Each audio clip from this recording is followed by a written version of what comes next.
மங்காக்கா, அங்க நிக்கிறது போலீஸ் தானே?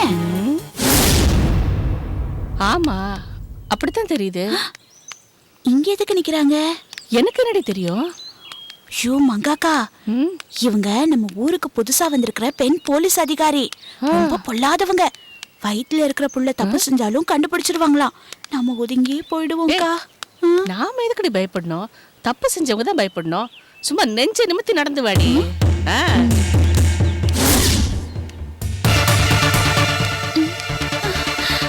அக்கா, வம்ப நாமளே விலைக்கு வாங்க வேணாக்கா. காலம் ரொம்ப கெட்டு போய் கிடக்கு. கண்டுக்காம என் பின்னாடியே வந்துரு. அது இந்த செவ்வந்தி என்கிட்ட காசு வாங்கிட்டு போனாக்கா. இந்தம்மா நில்லுங்க.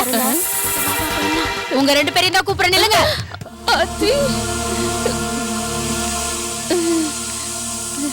வாங்க இங்க.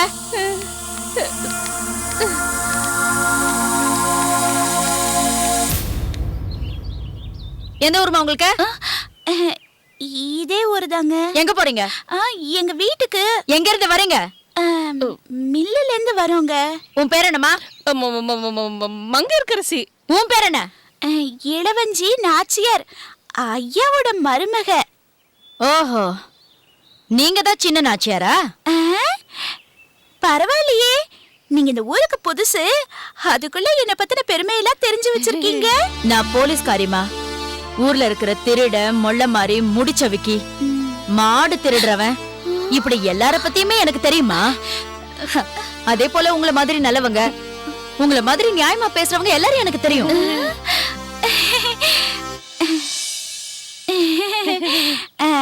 உங்களுக்கு இந்த சின்ன நாச்சியார்னால ஏதாவது உதவி தேவைப்பட்டா தயங்காம கேளுங்க. ஐயாவுக்கு அடுத்தபடியா இந்த ஊர்ல எல்லா பிரச்சனையும் நான் தான் தீர்த்து வைக்கிறேன்.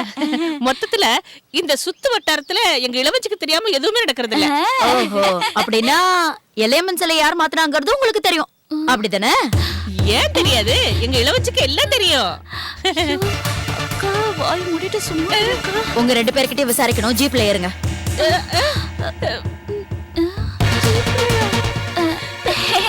இந்த போலீஸ் வண்டியில எல்லாம் ஏறி எங்களுக்கு பழக்கம் இல்ல. மரியாதையா சொல்றேன் கேளுங்க, இல்ல உங்க 2 பேர் கை காலையும் உடைச்சு வண்டியில அள்ளி போட்டு போயிடுவேன்.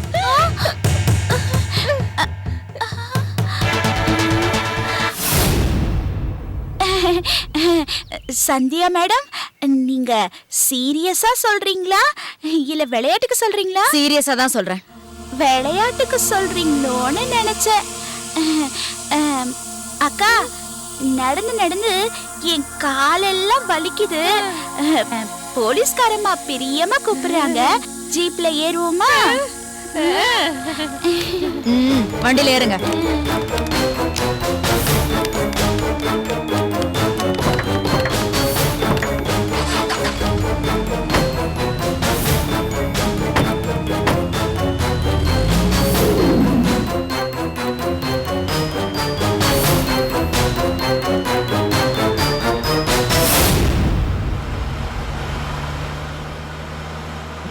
இளவஞ்சி,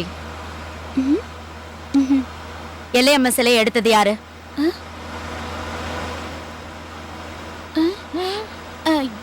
எல்லையம்மன் சிலையா? ஐயோ, எங்க அப்பா மேல சத்தியமா எனக்கு ஒண்ணும் தெரியாது.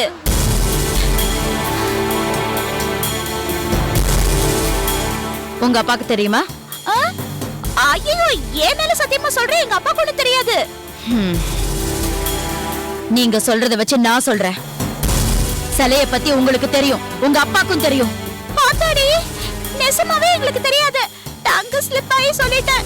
உண்மைய சொல்லல, ஸ்டேஷன்ல வச்சு டங்க வெட்டி எறிஞ்சிருவேன்.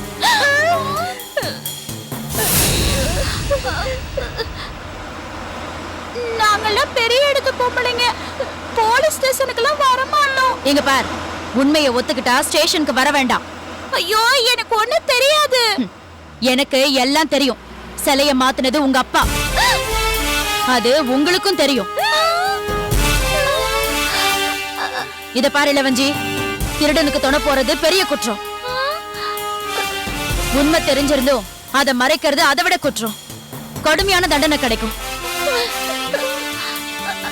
ஜீப்பை நிறுத்துப்பா.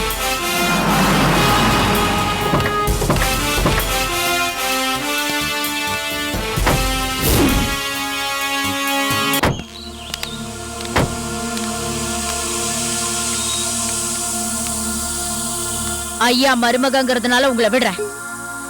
உங்களுக்கு தெரிஞ்ச உண்மையை சொல்லணும்.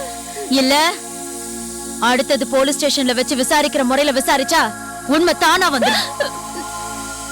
இப்ப நீங்க போலாம். ஆமாங்கக்கா.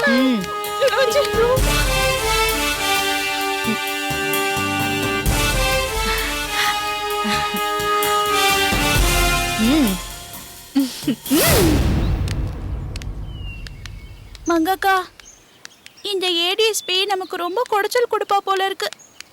அம்மா, எல்லையம்மா, என்னை காப்பாத்துமா. இளவஞ்சி, இன்னைக்கு விடிஞ்ச நேரமே சரியில்லை. நான் வீட்டுக்கு கிளம்புறேன். சரி சரி, சீக்கிரம் கிளம்பு. என்ன கிளம்புன்ட்ட? செலவுக்கு ஏதாவது கொடு. ஐயோ, உன்கிட்ட பிடிக்காதது இதுதான். எப்ப பார்த்தாலும் காசு காசுன்ட்டு. உன் பின்னாடியே சுத்துறல்ல, எனக்கு எவ்வளவு நஷ்டம் தெரியுமா? ஆமா, தினமும் அப்படியே லட்சக்கணக்கா நஷ்டம் பாரு. பேசாம போக்கா. அந்த போலீஸ்காரி விசாரிச்சதுல இருந்து என் மனசே சரியில்லை. ஐயோ, முதல்ல கார்த்தி மாமா கிட்ட சொல்லி இதுக்கு ஏதாவது ஒரு வழி பண்ணணும்.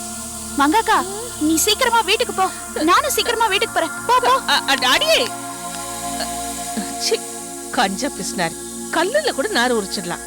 இவகிட்ட பைசா பேராது. இவகிட்ட வந்து சேர்ந்தேன் பாரு. எங்க கொள்ளுப்பாட்டம் காலத்து ஃபேன் எப்படி ஓடிட்டு இருந்த ஃபேன் நேத்து தான் நின்னு போச்சு. ஐயா, இதை மாத்துனா மாத்துறாரா? காத்தாடி ரிப்பேர் பண்ணுவோம். மாமா மாமா மாமா மாமா, என்ன? வாங்க மாமா. மாமா, என்னென்னமோ நடக்குது மாமா. எனக்கு ரொம்ப பயமா இருக்கு மாமா. என்னடி அநியாயமா இருக்குது? உனக்கு பயமா இருக்கா? உன்னை பார்த்து தான் எல்லாரும் பயப்படுவாங்க. நீ பயப்படுற மாதிரி இப்ப என்ன நடந்துச்சு? மாமா, நம்ம ஊருக்கு ஏடிஎஸ்பி சந்தியான்னு ஒரு போலீஸ்காரி வந்திருக்கா. என்ன மடக்கி கேட்க கூடாத கேள்வி எல்லாம் கேக்குறா. நான் ஐயாவோட பையன் கார்த்திகோட பொண்டாட்டின்னு சொன்னையா? நான் என்னத்த சொல்றது, எல்லாத்தையுமே அவளே தெரிஞ்சு வச்சிருக்கா. சிலையை எடுத்தது யாருன்னு என்கிட்டயே கேக்குறா. தெரியாதுன்னு சொன்னா உனக்கு தெரியும், உண்மையை சொல்லு அப்படின்னு மிரட்டா. என்னமா நான் சிலையை எடுத்த மாதிரி. அடியே, தமிழ்நாட்டு போலீஸ கெட்டிக்கார போலீஸ்னு சொல்லுவாங்க. அது உண்மைதாண்டி. மாமா, நான் என்ன சொல்றேன், நீங்க என்ன சொல்றீங்க? உன்னை புடிச்சா சிலைய மாத்துனது யாருன்னு கண்டுபிடிச்சிடலான்னு கரெக்டா உன்னை புடிச்சிருக்காங்க. என்ன மாமா சொல்றீங்க? அடியே, சிலைய மாத்துனது வேற யாரும் இல்ல, உன் அப்பன். ஏண்டி ஏண்டி கத்தற? உன் அப்பா தான் என்கிட்ட சொன்னாரு. மாமா, எவ்வளவு பெரிய தப்பை எங்க அப்பா செஞ்சிருக்காரு. ஐயோ, அந்த எல்லையம்மா சும்மா விடுமா மாமா? எதுக்காக இந்த பாவத்தை செஞ்சாரு? சுப்புலட்சுமி குடும்பத்தை பழி வாங்குறதுக்காக இந்த மாதிரி செஞ்சிருக்கிறாரு. ஆனா ஒண்ணும் நடக்கல. கடைசியா எல்லையம்மன் சிலைய மாத்துனா ஏதாவது நடக்குன்னு நினைச்சு இப்படி பண்ணிட்டாரு. ஐயோ மாமா, சுப்புலட்சுமி குடும்பத்துக்கு இதுக்கு என்ன மாமா சம்பந்தம்? ஐயோ இளவஞ்சி, அந்த எல்லையம்மன் சிலைய மாத்துனதுனாலதான் இன்னும் வந்தனா குழப்பம் நீடிச்சுக்கிட்டே இருக்கு. கலெக்டருக்கும் கங்காவுக்கும் பிரச்சனை ஏற்படுத்தணுங்கிறதுக்காக இவர் பிரச்சனையில மாட்டிக்கிட்டாரு. எந்த சுப்புலட்சுமி குடும்பத்தை அழிக்கணும்னு நினைச்சாரோ அந்த குடும்பத்திலேயே போய் சாப்பிட வச்சுட்டா அந்த எல்லையம்மா. ஐயோ, இன்னும் என்னென்ன பண்ண போறாளோ தெரியலையே. நீ வாய மூடிட்டு கொஞ்சம் பேசாம இரு. மறுபடியும் போலீஸ் வந்து உன்னை விசாரிச்சா மூச்சு விடாத. உன் அப்பா ஜெயிலுக்கு போனா நான் ஜாமீன்ல எடுப்பேன். நாம ஜெயிலுக்கு போனா யாருடி ஜாமீன்ல எடுப்பா? மூச்சு விடக்கூடாது. மூச்சை அடக்கிக்கிட்டு பேசாம இந்த ரூமுக்குள்ளேயே கிட. மாமா, எங்க அப்பா பெரிய பாவத்தை செஞ்சுட்டாரு. அவரை யாரு மாமா காப்பாத்துவா? அவரை யாரும் காப்பாத்த வேணாம், அவரே அவரை காப்பாத்திக்குவாரு. உங்க அப்பம் பண்ற பாவத்துக்கு பரிகாரம் செய்யறேன்னு சொல்லி நீயும் மாட்டிக்காத, உங்க ஒப்பனையும் மாட்டி விட்டுறாத. ஆமா, நீங்க என்ன சொன்னாலும் சரி, எங்க அப்பாவை நான் காப்பாத்தியே தேடுவேன். எல்லையம்மா, எங்க அப்பாவை காப்பாத்துமா. ஏதோ தெரியாம பண்ணிட்டாரு.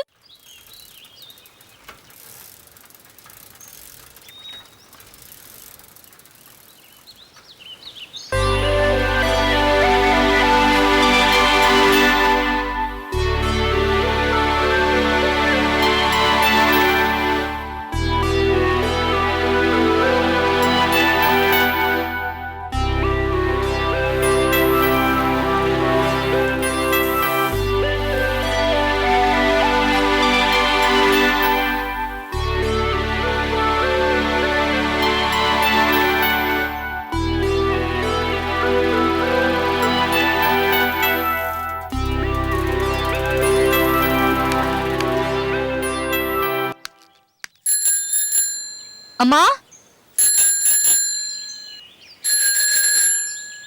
அம்மா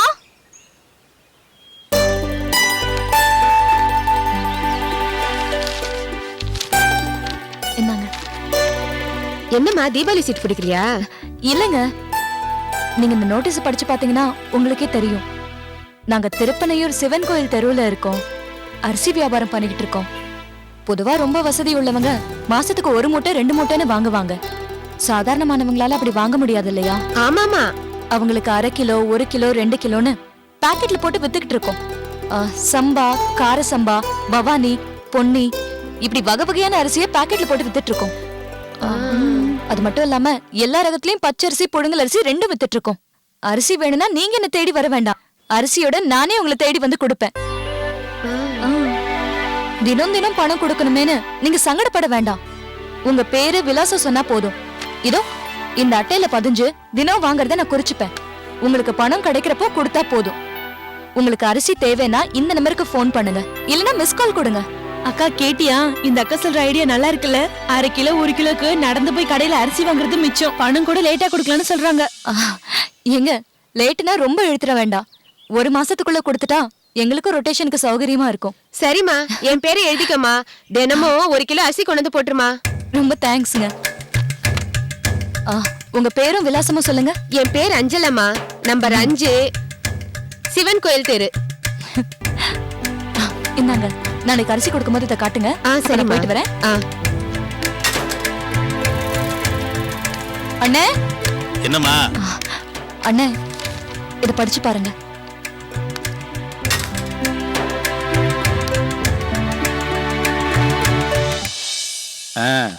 அருமையான திட்டமா.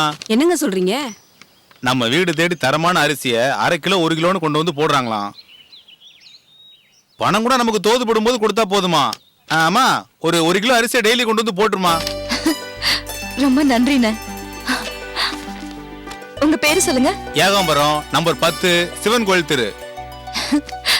என்னங்க, நாளை காலையில உங்களுக்கு அரிசி வந்துடும். நான் போயிட்டு வரேன். சரிம்மா.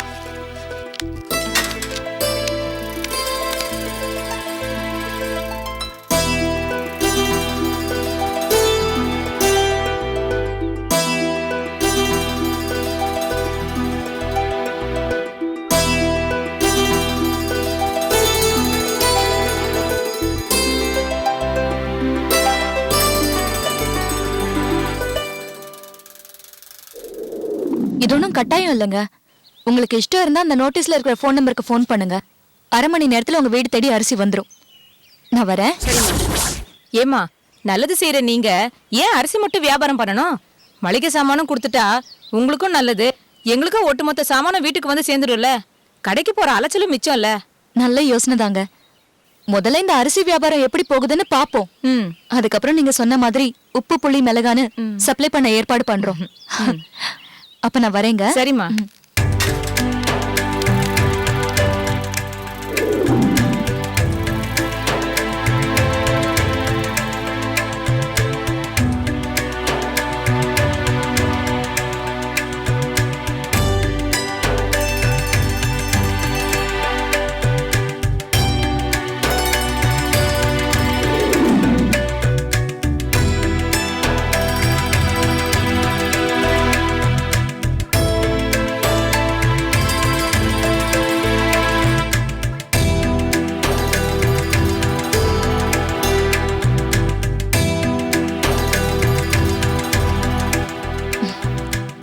ரொம்ப நன்றிமா.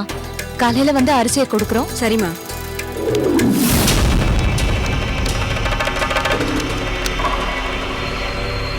அப்பா, அப்பா, அம்மா, அம்மா, அப்பா. வாமா இளவஞ்சி. என்னம்மா, ஏன் பதட்டமா இருக்க? என்ன விஷயம் சொல்லு. அது வந்து அம்மா, உங்க அம்மா வீட்ல இல்ல, வீட்ல யாரும் இல்ல, நான் மட்டும் தனியா இருக்கேன். தைரியமா சொல்லு. நீங்க பண்ண காரியத்துக்கு பதட்டப்படாம படுத்தா தூங்க முடியும்? எல்லைமன் சிலையை நீங்க தான் மாத்தினதா என் புருஷன் சொன்னாரு. அதுவும் நீங்களே சொன்னதா சொன்னாரு. சிலையை நீங்க தான் மாத்தினீங்களாப்பா? ஆமாமா, நான் தான் சிலைய மாத்தினேன்.